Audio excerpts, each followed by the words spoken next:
알면 알수록 좋다. 놀고 먹으면서도 지적이고 싶은 욕심쟁이 당신을 위한 잡식 팟캐스트 지지익선 지금 시작합니다. 고고싱. 이 세상의 속주마다 내가 짱이다 안내입니다. 낙관적 현실주의자 김범래입니다. 다정한 허무주의자 코마입니다. 지구가 멸망해도 일기를 쓴다 똘기입니다. 네, 여러분 저희가 드디어 3,000명 구독자를 돌파했습니다. 박수! 와. 지금 사실 이 시점으로 한 3,030 몇 분 정도 되는 걸로 알고 있어요. 사실 저희가 원래 3,000명 이벤트, 구독자 이벤트로 오프라인에서 공개 녹음을 하려고 했었어요. 그런데 갑자기 코로나가 너무 폭발을 하는 바람에 많이 불투명해졌는데 그래도 저희끼리 어떻게든 이 3,000명 구독자 이벤트를 진행을 해보려고 많은 회의를 하고 있는데요. 혹시 들으시는 청취자분들 중에 이런 이벤트를 대신에 했으면 좋겠다라는 아이디어가 있으시면 저희가 적극 참고하고 싶으니까 댓글에 남겨주시면 감사하겠습니다. 저희가 이제 채널 열린 지 1년 반 만에 아마 3,000명을 넘은 것 같아요. 아, 감개무량합니다. 안내랑 지금은 이제 안 하시는 두 분 넷이서 좁은 스튜디오에서 에어컨 키면 마이크 녹음될까봐 에어컨 끄고 땀 삐질삐질 흘리면서 녹음하던 게 엊그제 같은데 어느덧 이제 3,000명도 돌파하고 많은 분이 들어주고 계셔서 너무 감사드립니다. 사실 3,000명이 되기까지 하루 만에 막 갑자기 3,000명이 된 게 아니잖아요. 굉장히 구독자가 확 늘 때도 있었지만 진짜 조금씩 늘어서 3,000명이 된 거거든요. 그거를 보면 그래도 조금씩 지지익선을 많이 들어주고 계시고 그리고 우리가 뭔가 조금 더 나아가고 있구나라는 생각이 들어서 저는 개인적으로는 되게 감회가 깊었던 것 같아요. 그래서 3,000명 기념으로 이렇게 청취자분들과 만났으면 좋았을 텐데 지금 코로나 터져서 너무 아쉽고요. 또 다른 어떤 좋은 아이디어를 통해서 청취자분들하고 직접 소통할 수 있는 자리를 마련해 보도록 노력하겠습니다. 저는 정말 여기까지 올라오느라 정말 힘들었다. 이런 말씀을 농담이고 똘기 들어갔을 때 몇 명이었죠? 제가 들어왔을 때가 한 1,000명대 후반이었던 걸로 기억이 나요. 아 진짜? 제가 살면서 어떻게 얼마나 이런 일이 많겠어요. 3,000분이 제 방송을 정기적으로 들어주시는 일이 앞으로 있을지도 잘 모르겠고 2,900명일 때도 마찬가지였고 2,700명일 때도 마찬가지였지만 3,000이라는 숫자가 임팩트가 크기 때문에 오늘도 되게 감사하는 마음으로 기념하도록 하겠습니다. 저희가 팟캐스트 처음 시작했을 때 또 관계자분들도 말씀하셨지만 시작하고 그만두시는 분들이 훨씬 많대요. 반년을 못 넘긴다고 얘기를 해주셨던 것 같아요. 맞아요. 굉장히 많은 팟캐스트를 만드시는 분들이 곧 접으신다고 하시더라고요. 근데 저희가 여기까지 그냥 꾸준히 할 수 있었던 거는 저희 많은 패널분들이 노력해주신 것도 있지만 진짜 거의 순도 100% 청취자분들 덕분이라고 저는 생각합니다. 그러니까 이게 많고 적고의 문제가 아니라 저희의 방송을 들어주시는 분들, 응원해주시는 분들이 계시다는 것 자체가 저희에게는 큰 원동력이 되었던 것 같아요. 그래서 지금까지 들어주시는 분들에게 감사하다는 말씀을 진심으로 전달해드리고 싶고 저희의 여력이 닿는 한 정말 오래오래 만날 수 있도록 최선을 다하도록 하겠습니다. 감사합니다. 그래서 다시 한번 말씀드리면 저희 오프라인 이벤트를 대체할 수 있는 청취자분들과 소통할 수 있는 3,000 기념 이벤트를 꼭 열고 싶은데 혹시 좋은 청취자분들의 아이디어 있으시면 댓글로 혹은 인스타그램 계정 DM으로라도 말씀해 주시면 저희가 적극적으로 참고하도록 하겠습니다. 네, 즐거운 홈 레코딩 두 번째 시간입니다. 즐거워요? 즐거운 거 맞아? 이번에는 좀 청취자분들이 들으셔도 얘네가 홈 레코딩을 한 게 아니라 스튜디오에서 했구나 이렇게 눈치를 못 채시게끔 좀 잘하고 싶어요. 네, 먼저 후원 읽고 시작할게요. 사과칠구님께서 67회 죽음에 관하여 에피소드에 3,000원, 그리고 소시민입니다 님이 65회 보험학개론에 500원, 그리고 공간과 경복궁편에 500원 후원해 주셨고요. 사랑가드 행복부자님이 죽음에 관하여에 5,000원 후원해 주셨습니다. 감사합니다. 감사합니다. 댓글 읽고 시작해볼까요? 네, 제 에피소드 에스페란토의 내 뒤 혹은 니 뒤라고 읽어야 될까요? 님이 남겨주신 댓글인데요. 와, 너무 신선하고 재밌었어요. 준비하신 내용 깊이 있고 완성도가 높게 느껴졌어요. 이렇게 남겨주셨습니다. 제가 애정하는 에피소드라서 이렇게 좋아해 주시니 저는 감사할 따름입니다. 근데 똘기님은 항상 에피소드를 읽으실 때, 아니 댓글을 읽으실 때 재연을 하시는 것 같아요. 그럼요. 연기를 하는. 댓글을 남겨주신 분들의 남기실 때 심정을 제가 다 고려를 해서 읽고 있습니다. 그리고 그 에피소드가 물론 똘기님께서는 따로 준비를 하셨겠지만 모든 패널들이 에스페란토어를 공부하면서 한 달 정도 준비했던 에피소드였잖아요. 맞아요. 저한테도 조금 애정이 있는 회차인 것 같아요. 저도 댓글 하나 읽어보겠습니다. 펫가이007님께서 통계의 덫부터 시작해서 재미있게 듣고 있습니다. 그리고 MBTI 한번 다뤄주세요 라고 하셨는데 저희가 1주년 방송 때 MBTI를 다뤄본 적이 있어요. 저희가 4명의 패널들의 MBTI를 한번 측정을 했었죠. 그때 제가 ESTJ형이 나왔었는데 댓글에는 아마 INTJ가 아니실까라고 예측을 하셨습니다. 아쉽게도 틀렸다는 걸 말씀드리려고 하고요. 다른 패널분들도 MBTI를 했었으니까 1주년 특집 방송 한번 들으시면 아실 수 있을 겁니다. 아쉽게도 틀리셨습니다. 저도 댓글 하나 읽어볼게요. 추루랭이 님이 제가 이제 여행 갔을 때 듣는 음악을 공유해달라고 댓글 남겨주셨는데요. 제가 오사카 여행 때 들었던 음악 리스트는 너무 길어서 강릉 여행을 옛날에 갔을 때 들었던 음악 리스트를 조만간 공유해드리려고 합니다. 저는 제가 발제했던 죽음에 관하여라는 에피소드에 많은 분들이 댓글을 달아주셨는데요. 이게 에피소드 내용이다 보니 댓글들이 진짜 눈가가 촉촉해지고 마음이 따뜻해지는 댓글들이 많았습니다. 다 읽어드리기는 힘들 것 같지만 댓글 남겨주신 인문학적 엔지니어님, 율동아범님, 사랑가득 행복부자님, 매드매드님, 사랑최고님, 영영영님 댓글 모두 감사드립니다. 네, 여러분 제가 지직선 하면서 한 번도 미니 익선을 해본 적이 없는 것 같아요. 그쵸, 범매님? 한 번도 없기도 하고 글쎄요. 미니 자체를 요즘 거의 안 했죠. 요즘 빵꾸가 거의 안 나서. 저희가 예전에는 미니 지직선을 몇 번 했었는데 그때마다 거의 다 범례님이 발제해 주셨던 것 같아요.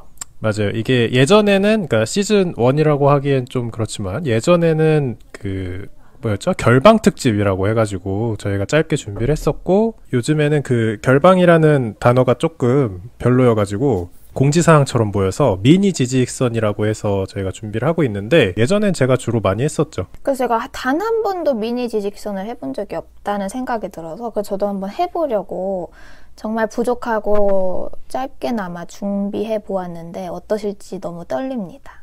이게 차라리 정규 발제면 덜 떨릴 텐데 미니라서 좀 더 떨리는 것 같아요. 네, 오늘 주제는요. 영어 잘하는 법에 대해서 진짜 조그만 팁을 드리려고 미니 익선을 준비했습니다. 근데 이제 항상 이렇게 본인이 얘기해주는 거에 대해서 항상 의문이 있잖아요. 내가 보험학 개론을 발제했을 때 똘기가 아니 범례님이 보험을 아세요? 이렇게 얘기했듯이 우리가 물어볼 수 있잖아요. 안느는 얼마나 영어를 잘하길래 우리한테 영어 잘하는 법을 얘기해 주려 하는가. 영어는요 근데 저의 업과 다름이 없고 영어 티칭도 오래 해왔는데 근데 뭐 그런 걸 떠나서 약간 저도 한국에서 영어를 배웠거든요. 해외에 살다 오지 않고. 근데 제가 남들보다 영어를 잘할 수 있었던 많은 이유들 중 하나를 오늘 제가 공유해드리고 싶어요.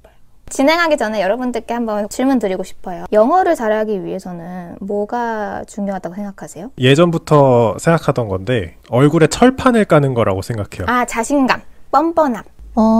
나는 자신감보단 뻔뻔함이 더 맞는 말인 것 같아요. 저도 회사 일을 하다 보면은 싫어도 영어로 메일을 쓰거나 저는 엔지니어니까 외국 엔지니어랑 만나서 얘기할 때가 있는데 내가 하는 말이 문법적으로 옳을까? 이게 맞는 뜻일까를 고민하면 입이 안 떨어지더라고요.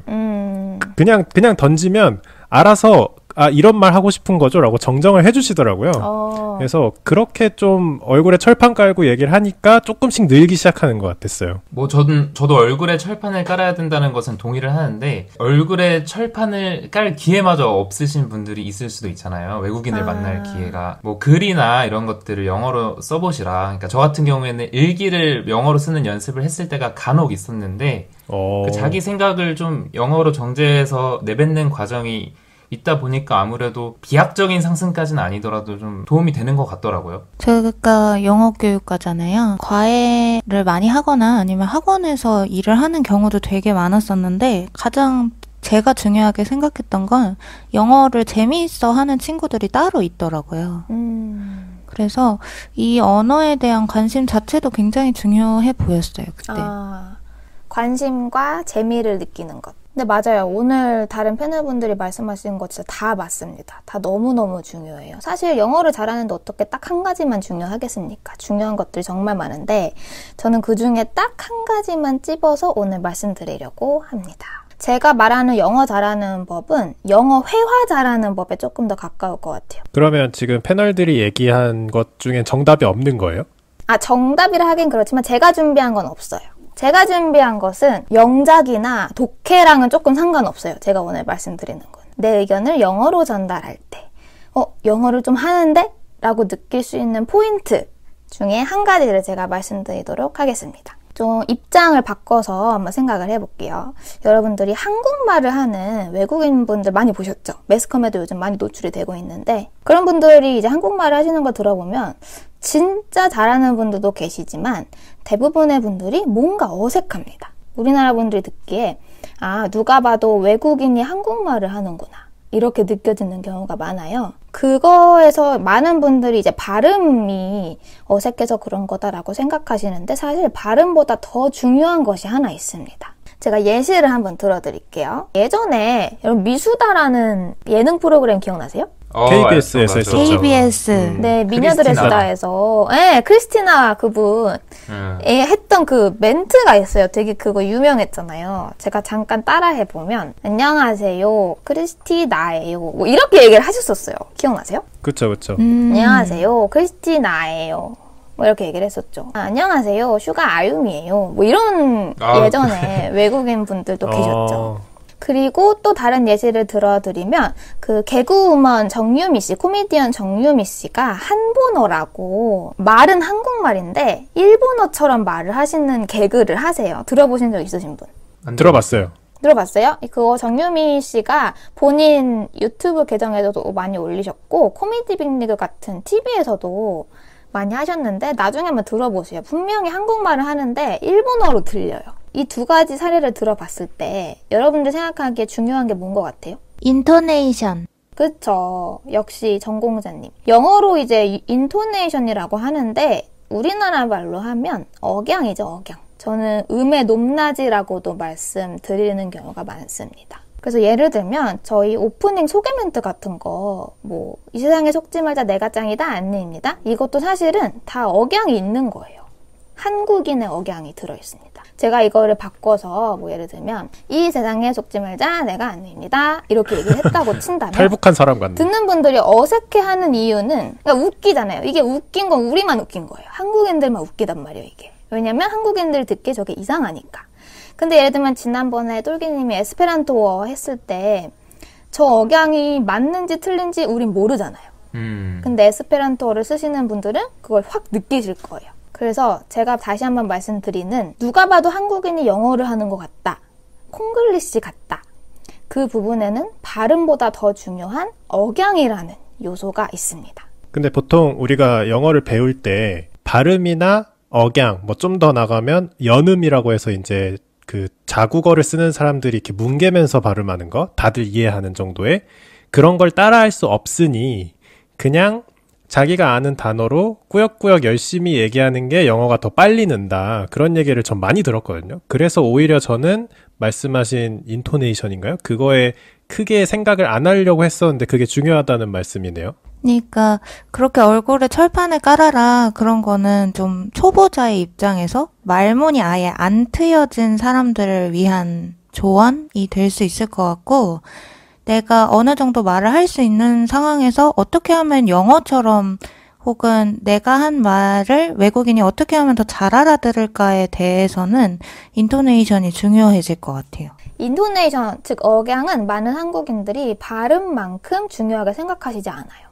오히려 어떻게 알 발음을 유창하게 혀를 꼬을 것인가 이런 것만 많이 집중을 하시지 인토네이션은 그렇게 신경 안 쓰시는 것 같더라고요. 그 사실 발음은 지금 저희 팟캐스트를 들으시는 분들의 나이대를 비추어 보자면 이제 바꾸기 힘들어요. 죄송하지만 이미 혀는 다 굳었고 여기 입 구조도 다 굳어있기 때문에 발음 교정은 드라마틱하게 하기 힘들지만 억양 같은 거는 바꾸실 수 있습니다. 연습을 하면. 그러면은 발음이랑 억양 중에 둘 중에 중요도를 따진다면 뭐가 더 영어를 유창하게 하는데 필요한 거예요? 저는 회화라고 한다면 무조건 억양이라고 말씀드릴 거예요. 억양이 더 중요하다. 그럼 진짜 우리가 한국에서 배우는 영어랑 완전 반대네요. 전 사실 지금까지 억양을 연습하라는 얘기를 진짜 한 번도 들어본 적이 없는 것 같아요. 예전에 막 그 꼬마들, 그러니까 막 애기들 영어 발음 좋게 한다고 혀 밑에 절제하는 수술도 있고 그랬어요. 혀 좀 더 잘 굴러가게 하려고. 근데 저 질문이 있는데, 그러니까 만약에 바나나라는 단어를 발음할 때 거기에도 그러니까 문장 단위의 인토네이션은 아니지만 그 단어가 가지고 있는 강세가 있잖아요. 스트레스가 있잖아요. 그런 것도 지금 안느님이 말씀하시는 억양에 포함되는 건가요? 네, 맞습니다. 사실 이따 예시들 공부해 볼 건데 짧은 단어, 그러니까 방금 쿠마님이 말씀하신 단어 단위에는 억양이라기보다는 강세가 들어있어요. 그러니까 단어 단위에서의 강세부터 이제 문장 단위에서의 억양까지 제가 예시로 한번 짧게 알려드리도록 할게요. 예시로 들어가기 전에 사실 저는 어휘도 굉장히 중요하다 생각해요.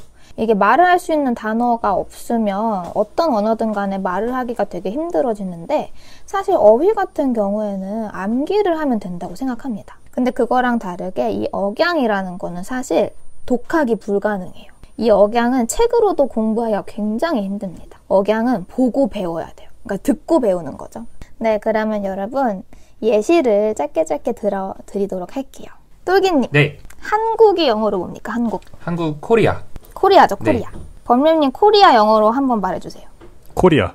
코리아. 이거 한국식, 저는 한국식 억양이라 생각하거든요. 많은 분들이 코리아 이렇게 얘기를 하시잖아요. 그러나 영어에서는 강세가 다른 곳에 존재합니다. 어디에 있죠? 쿠마님? 리. 그쵸, 뒤에 있어요. 리에 있어요, 리. 그래서 읽으실 때 코리아 이렇게 읽어주셔야 돼요. 이게 바로 단어가 갖고 있는 강세입니다. 이게 독학으로 될까요? 안 돼요. 그러면 다음 질문. 일본 어떻게 읽어야 될까요? 똘기님. 아, 정답처럼 읽어요? 네네, 영어로 하듯이 읽어주세요. Japan. 맞아요. 사실 우리나라 분들 재팬 이렇게 얘기하지만 미국인들은 억양, 그러니까 강세를 넣어서 이야기를 합니다. 재팬 위를 뒤쪽을 올려주셔야 돼요. 차이나는 어떻게 읽을까요? 차이나, 범례님. 차이나? 차이나는 그냥 차이나라고 부르지 않나요? 차이나. 맞아요. 차이나는 앞쪽에 강세가 있어요. 그래서 차이나 이렇게 읽어주셔야 돼요. 이게 강세가 차이가 있다는 게 뭐냐면 들어보세요. 차이나 이거랑 차이나 이거랑 다르다는 거예요. 근데 우리나라 분들은 대부분 플랫하게 강세 없이 읽어요. 차이나 이렇게. 그럼 다음 예시입니다, 여러분. 우리나라에서 친구한테 야 생일 축하해라고 얘기할 때 그 생일 축하해는 보통 어떤 인토네이션을 따라가나요? 생일 축하해. 저게 정석이다. 맞아요. 그런 식으로 얘기하지 않나요? 생일 축하해. 영어에도 생일 축하해라는 표현이 있죠. 해피 버스데이라고 얘기를 하는데 이 해피 버스데이도 미국인들이 자주 쓰는 이런 인토네이션이 있어요. 혹시 아시는 분? 똘기님. Happy birthday. 뭔가 영어 첫걸음 테이프 틀어놓은 것 같다. 마음에 안 드세요? 해피 버스데이 이렇게 하나? 비슷해요. 미국인들이 많이 쓰는 이 생일 축하의 인토네이션은 뭐가 많이 굳어져 있냐면 Happy birthday 이렇게 읽어요. 근데 그거는 약간 초등학교 담임 선생님이 애들 축하 파티 할 때 하는 억양 같은데요, 좀? 그리고 약간 깜짝 생일 축하 파티 짠! 이렇게 하고 할 때 이 인토네이션들을 많이 사용합니다. 그래서 같은 의미로 우리나라 말로 짠! 이런 표현이 영어로 있어요. 뭔지 아시는 분? 짠! 타다 아니야? 타다? 타다도 있고 깜짝 놀랬지 이런 느낌. 서프라이즈? 그쵸, 서프라이즈라고 많이 얘기를 하죠. 근데 우리나라에서도 짠은 짠! 이렇게만 써요. 짠! 이렇게 안 쓰죠. 미국도 마찬가지예요. 그 서프라이즈를 되게 다들 비슷하게 이걸로 쓰는데 그게 해피 버스데이랑 되게 똑같아요. 들어보신 적 있으신 분? 서프라이즈. 아, 뭔지 알 거야. 그쵸? 맞아. 서프라이즈 이렇게 얘기를 하죠. 그 같은 거를 이제 어떻게 저희가 알 수가 있냐면 사실 미드나 영화 많이 보는 수밖에 없어요. 조금 긴 단어들은 사실 강세를 꼭 아셔야 돼요. 왜냐면 우리나라에는 단어 하나에 강세를 할 게 딱히 없거든요. 예를 들면 손수건, 뭐 이런 거 뭐가 있을까요? 환경보호 다 똑같죠. 인토네이션 단어 단위로 얘기할 때. 그런데 영어의 단어는 강세가 긴 단어는 있기 때문에 그 강세를 꼭 체크하시고 말씀을 해주셔야 돼요. 똘기님 환경이 영어로 뭐죠? environment. 제가 맞아요. environment 같은 경우에는 단어가 길죠. 그래서 강세를 아셔야 듣기에 유창하게 말씀을 하실 수 있어요. 그래서 그냥 우리나라 분들이 많이 쓰시는 방법이 environment 이렇게 플랫하게 많이 말씀을 하시는데 강세가 어디에 있을까요? 범례님. 하나에 있나요? N인가? 아, 참고로 강세는 모음에 있습니다. IAO 중에 IO? E? environment 이렇게 아니. 뒤에도 있잖아요. month에. environment 이렇게 잘한다. 아닌 것 같지. 그래서 environment는 중간에 있어요. environment environment에 올려주시면 돼요. 여기까지는 이제 단어 단위, 짧은 단어 단위의 강세였는데 이제부터는 문장 단위에 굳어져 있는 억양을 제가 짧게 말씀드려 보도록 하겠습니다. 우선 우리나라 말도 마찬가지인데 영어에도 많은 문장 형태가 있는데 그 중에서 가장 대표적인 딱 두 문장 형태만 알려드리도록 하겠습니다. 첫 번째는 평서문, 두 번째는 의문문이에요. 평서문이 뭐죠, 똘기님? 그냥 뭐 내가 할 말 전달하는 거죠. 맞아요. 그냥 흔히 말하는 끝에 점 찍히는 문장 있죠. 예를 들면 나는 뭐 사과를 좋아해. 이런 끝에 점이 찍히는 문장들은 강세를 말씀하실 때 그냥 정해져 있는 틀에 그냥 넣어주시면 돼요. 지난번에 에스페란토어 똘기님이 뭐 끝을 올린다고 했었나요, 무조건? 네, 끝에서 두 번째 좀 음절이 있는 편. 그래서 영어도 평서문 같은 경우에는 끝을 올렸다가 내려만 주시면 됩니다. 범례님, 나는 강아지가 한 마리 있다. 영어로 해주세요. I have a dog. 맞아요. I have a dog. I have a dog. 근데 이거를 영어 듣기 시간에 들어보시잖아요. 그러면 I have a dog 이렇게 말 안 하고 그 성우분은 이렇게 읽을 거예요. I have a dog 이렇게 읽으세요. 오. 그 영어 듣기 표현이나 그 안내 멘트를 들어보시면 인토네이션이 굉장히 과장되어 들어가 있습니다. 그런 거에서 많이 캐치하시면 도움이 많이 돼요. 물론 저희가 회화할 때 I have a dog 이렇게 얘기할 건 아니지만 그 억양에서 조금 뭉개질 뿐이지 그 억양이 살아있을 거예요. 그러면 이렇게 다들 얘기해 볼까요? 나는 여친이나 남친이 있다 없다. I don't have a girlfriend. 맞아요. 그것도 I don't have a girlfriend 이렇게 올렸다가 내려주시면 들을 때 조금 더 유창하게 들려요. 플랫할 때보다. 무슨 느낌인지 아시겠죠? 그리고 두 번째가 사실 진짜 중요한데 의문문이에요. 의문문 인토네이션 생각보다 많은 분들이 헷갈려 하시거든요. 예를 한번 들어볼게요. 엄청 쉬운 거. 도와드릴까요? 저희 식당 같은 데 가면 서버들이 도와드릴까요? 뭐 이렇게 물어보시잖아요. 어떻게 얘기하죠? 쿠마님? May I help you? 맞아요. 저렇게 물어보시죠. 그래서 이런 유명한 문장들은 우리나라 분들이 인토네이션을 잘 아세요. May I help you? 이렇게 물어보시거든요.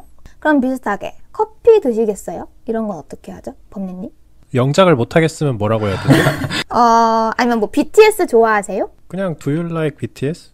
맞아요. 그렇게 하는데 저희는 이런 의문문이 듣기에 편해서 Do you like BTS? 이렇게 끝을 올려주는 게 당연하지만 조금만 문장이 길어지고 복잡해지면 그 인토네이션을 캐치를 못하실 때가 많아요. 제가 하고 싶은 말은 의문문의 맨 앞에 의문사가 없으면 끝을 그냥 올려주시면 돼요. 의문사가 뭐죠, 여러분? Who, what, why. 맞아요. 육하원칙 같은 애들. 그래서 커피 드실래요? 이것도 Would you like to drink coffee? 이게 아니라 Would you like to drink coffee? 이렇게 끝을 쭉 올려주시면 그게 맞는 인토네이션입니다. 그리고 다음 의문문은 의문사가 있는 의문문이에요. 너는 왜 피자를 먹고 싶어? Why do you want to eat pizza? 그쵸? 이게 똘기님도 마찬가지시고 많은 분들이 많이 헷갈려 하시는데 앞에 의문사가 있으면 끝을 올리지 않아요. 똘기님 다른 거 제가 여쭤볼게요. 너 몇 살이니? 영어로 해보세요. How old are you? 너 이름이 뭐니? What is your name? 그쵸? 방금 마지막 두 개는 똘기님이 잘 발음해 주셨어요. 왜냐하면 How old are you랑 What's your name은 워낙 유명한 문장들이라서 저희가 어렸을 때부터 막 말로 외웠죠. 그때 그 감이 남아있는 건데 조금 문장이 길어지면 거기서 벗어나는 거예요. 그래서 저희가 어렸을 때부터 How old are you? What's your name? 이런 거 계속 연습했었죠. 그런 식으로 긴 문장들도 받아들여 주시면 편해요. Why do you want to eat pizza? 가 아니라 끝을 올렸다가 내려주시는 게 맞는 인토네이션입니다. 그래서 Why do you want to eat pizza? 이렇게 말씀해 주셔야 돼요. How old are you도 마찬가지. How old are you? 이렇게 쭉 내려가고요. What's your name? 올렸다가 내려갑니다. 이런 식으로 똑같이 물어보는 질문 문장임에도 불구하고 뭐로 시작하느냐에 따라서 인토네이션이 달라지는데 이걸 캐치하시면 회화 공부하실 때 어디에 포커스를 맞춰야 되는지 이제 아실 수 있을 거예요. 똘기님. 그러니까 How old are you를 지금 잘못 발음했으면 How old are you? 이런 식으로 되는 거고 그쵸? 상대방을 좀 놀래킬 수 있는 맞아요. 그런 억양이겠네요. 조심해야겠네요. 놀래킨다기보다는 그냥 외국인이구나 싶겠죠. 이 인토네이션이 굉장히 중요한 이유는 여러분 제가 지금 말씀드린 의문문의 인토네이션들은 순수한 질문에만 해당됩니다. 그럼 순수하지 않은 질문도 있을까요? 네. 순수하지 않은 질문은 도대체 뭐죠? 대답을 정해놓고 하는 질문. 뭐 오늘 어디 바뀐 데 없어 이런 거 이런 거 말하는 건가? 나 오늘 뭐 바뀐 거 없어? 이런 거? 아니면 너 뭐 좀 장난하냐? 이런 거. 맞아요. 그런 거. 너 지금 뭐라고 했냐? 이런 거. 답을 이미 아는데 하는 질문. 그렇게 구별할 수도 있겠네요. 답을 이미 아는데 말하는 질문. 그쵸. 그러니까 진짜 궁금해서 물어보는 게 아니라 또 다른 의미가 숨겨져 있는 질문이 될 수 있겠네요. 회사에서 상사가 부하 직원한테 똘기 씨 이거 해줄 수 있어요? 당연히 해줘야 되는 건데 물어보는 거잖아. 이거는 근데 우리나라도 마찬가지지만 인토네이션이 같아요. 그러니까 진짜 해줄 수 있는지 물어볼 때랑 해줘야 되는데 물어볼 때랑 인토네이션이 다르지 않지 않나요? 똘기 씨 이거 해줄 수 있어요 혹시? 다르지 않다고? 네.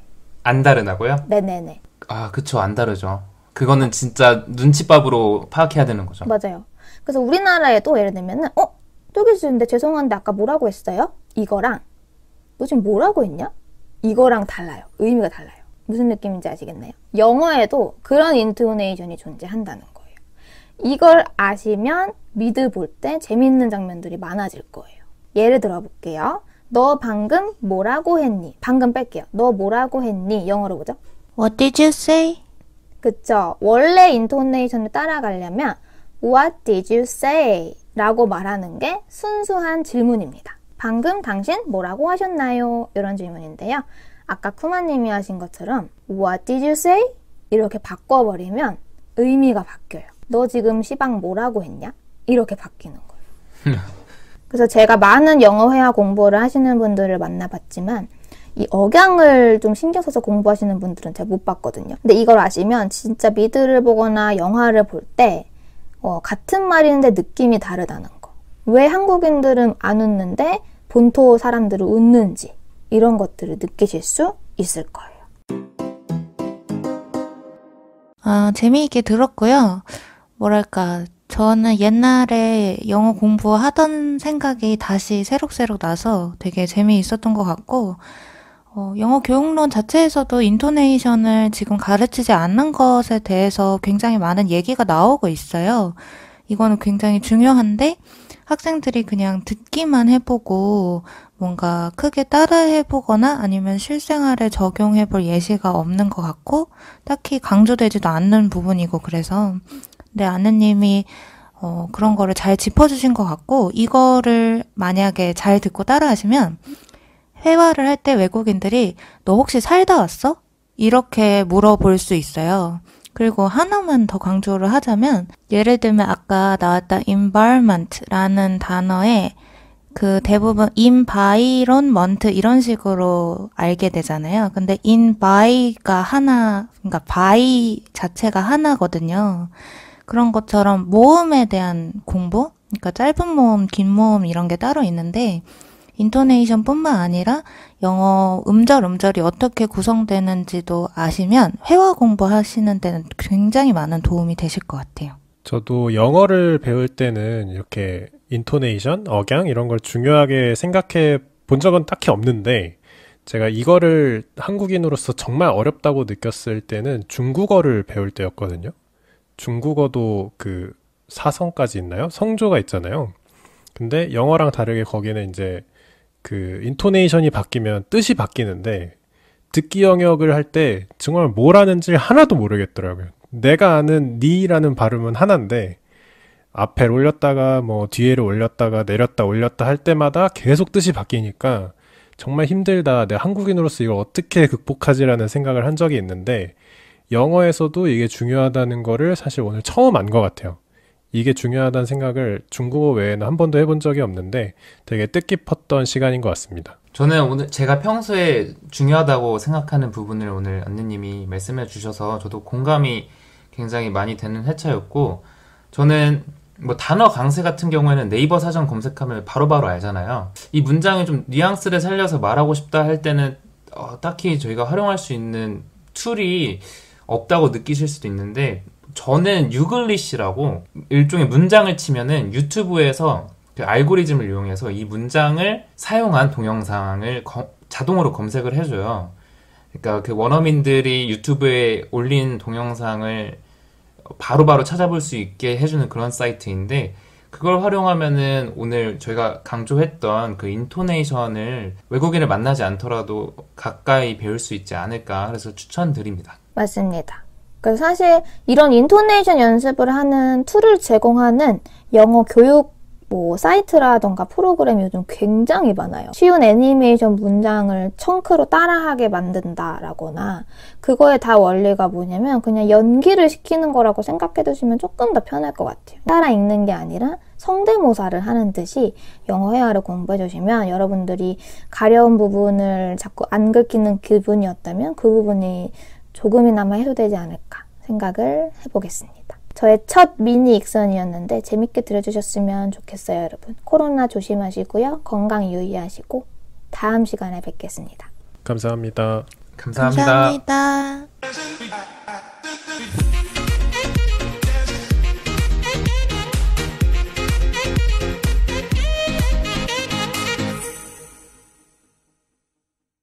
다정한 호모주의자 코아입니다.